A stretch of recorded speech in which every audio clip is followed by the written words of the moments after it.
Khila diagnostic centre and হাসপাতাল শুভ উদ্বোধন। Messrs Saiful traders সকল প্রকার পাথর, বালু ও ইট নিজস্ব ক্রাশার মেশিনে প্রস্তুত মানসম্মত মালামাল পাওয়া যায়। দায়েমছাতি বাজার, নাঙ্গলকোট, কুমিল্লা।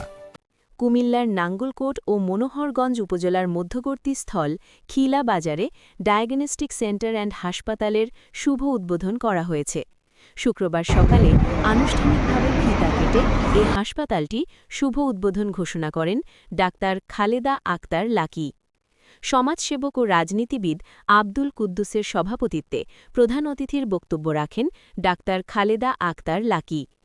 খিলা ডায়াগনস্টিক সেন্টার অ্যান্ড হাসপাতাল চেয়ারম্যান জয়নাল আবেদিন দুখুর সঞ্চালনায় বক্তব্য রাখেন ডাক্তার নৌশিন শারমিলি, বিশিষ্ট সমাজসেবক ও রাজনীতিবিদ মোহাম্মদ হোসেন, লাকসাম উপজেলা যুবদল যুগ্ম আহ্বায়ক অ্যাডভোকেট মির্জা সালাউদ্দিন আকবর বাইজিদ, সমাজসেবক মোহাম্মদ খোকা, বিশিষ্ট রাজনীতিবিদ মোজাম্মেল হক মন্টু, ভোলাইন বাজার কমিটি সাধারণ সম্পাদক মাওলানা আফজাল হোসেন, হাসপাতাল পরিচালক জসিম উদ্দিন, সমাজসেবক ও রাজনীতিবিদ শহীদুল ইসলাম ভুইয়া, হাফেজ নাসির উদ্দিন।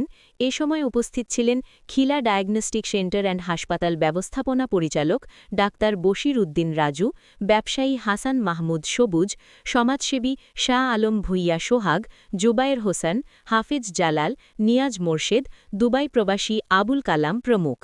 বক্তারা আশা প্রকাশ করেন খিলা ডায়াগনস্টিক সেন্টার অ্যান্ড হাসপাতাল চালুর ফলে নাঙ্গলকোট ও মনোহরগঞ্জ অঞ্চলের মানুষের চিকিৎসা সেবায় নতুন দিগন্ত উন্মোচিত হবে।